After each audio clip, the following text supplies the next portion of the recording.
Have you ever just completely stumbled over a name from another language? Yeah, we've all been there. Well, today we're going to look at one single name and see what it tells us about the incredible journey words take as they travel around the world. It's a story about a lot more than just sounds. It's really about how we all connect with each other. All right, let's get into it. So let's meet the star of our show today. This one name is going to unlock a whole world of discovery for us. You'll see. Okay, take a good look at the screen. Aotearoa. Go on, say it out loud. Just give it a shot. How'd that go? Did it just roll off the tongue, or did you kind of have to pause and think about it for a second? That little moment right there, that's exactly what we're going to unpack. You see, names like this one don't just stay put. They travel all over the place, through the news and conversations, all across the globe. And you know, just like a traveler might pick up a new accent, a name often changes a little to fit its new linguistic neighborhood. Its pronunciation can totally shift. So what's actually going on here? I mean, why do these changes even happen? Well, my friends, welcome to the pronunciation puzzle.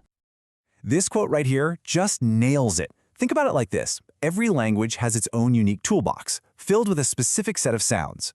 Now, if a new word shows up that needs a tool you just don't have in your box, what are you going to do? You grab the closest thing you've got to get the job done. That's language in a nutshell. Now, this part is really important. We're not talking about a right way versus a wrong way to say something. Not at all. This is a completely natural process. Our brains are basically wired to take something new and try to make sense of it using what we already know.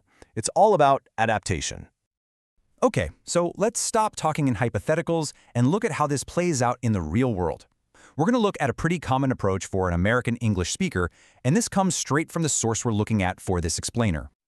So, our example comes from the folks over at Speech Modification, which is a fantastic resource that helps people work on tricky pronunciations in American English. They cover everything from names and places to, those brand names that are impossible to figure out. Whoa, okay, check this out. On the left, you've got the original form, and on the right, an American English approximation. Our source suggests that to make it easier, an American English speaker might simplify Aotearoa down to something that sounds a lot like Aroa. You can almost hear how some of those complex vowel sounds get smoothed out to fit a more familiar rhythm, right? So how in the world do we get from point A to point B? Well, it's pretty straightforward. You start with the full name, of course, but since some of the original vowel sounds don't really have a perfect match in American English, a speaker will naturally swap in the closest sounds they have in their own sound toolbox.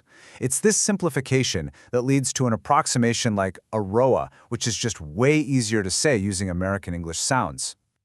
So what's the whole point of this? Why even do it? Well, it really all boils down to one simple thing: communication. The goal is to make the name easier for everyone involved, both the speaker and the listener, to say and understand. It's a practical solution that helps us all connect, even when we're talking about unfamiliar names, places, or brands. And that brings us to one last thing to think about. We've seen the how and the why of all this, but let's just zoom out for a second and look at the bigger picture here. Because let's be real, a name like Aotearoa is so much more than just a word. It's like a little time capsule, carrying centuries of culture, history, and identity inside it. The original pronunciation is almost like a key that unlocks all of that amazing heritage. So, I'll leave you with this question to chew on. When we adapt a name, we definitely gain something. We gain clarity, and we make communication easier. But what might get lost in translation?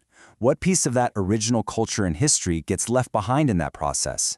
It's a fascinating and really complex trade-off that we make every single day. Something to think about for sure.